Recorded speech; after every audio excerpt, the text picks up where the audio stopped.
పేరెంట్స్కి ఇంకో best example ఇవ్వనా నేను. ఇక్కడికి వచ్చిన తర్వాత ఒక అద్భుతం చూసిన, అద్భుతం అనే చెప్పాలి. ఈ చెట్టు ఉంది కదా ఫ్రెండ్స్, ఈ చెట్టుని కొట్టేసిండు. ఇటు సైడ్ చూడండి, దీని వేర్లు కానీ ఏం కానీ లేవు. చెట్టు లాంగ్ టైం ఏగో కొట్టేసిండ్రు, మునగ చెట్టు ఇది. ఓకే, ఇటు చూడండి, దీంట్లో విచిత్రం ఏముంది అనుకోవచ్చు. ఇటు కూడా మొత్తం నరికేసిండ్రు.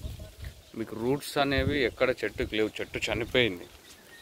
బట్ చెట్టుకి మీరు చూడవచ్చు మళ్ళీ పూత వచ్చింది, చెట్టు మళ్ళీ చిగురిస్తుంది. అంటే చెట్టుకి మెయిన్ తల్లి వేరే లేదు, మొత్తం చనిపోయింది. మనకు తెలిసినంత వరకు ఇంకా చెట్టు బతకదు, కట్ అయిపోతుంది ఎండిపోయి. బట్ చూడండి మళ్ళీ ఎంత బాగా చిగురించి ఇదవుతుందో. సో ఇట్లాంటి ఎబిలిటీస్ లైఫ్లో పీక్ స్థాయిస్కి మొత్తం అంతా పడిపోయినా కానీ, ఆతాల పాతాళానికి పడిపోయినా కానీ, rise and falls normal. So మనం మెంటల్గా స్టేబుల్ ఉంటే లైఫ్లో ఏదైనా ఉన్న రోజులు సాధించవచ్చు అనేది పిల్లలకి నేర్పించుకుంటూ ముందుకెళ్తూ ఉండాలి ఫ్రెండ్స్. సో పిల్లల్ని అప్పుడప్పుడు నేచర్లోకి తీసుకురండి.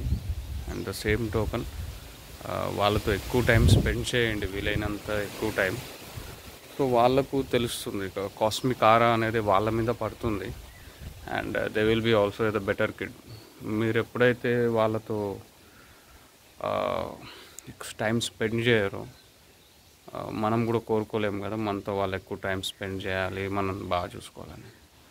It's a mutual thing. So ఫలాఫలాలు విధి నిర్ణీతములు.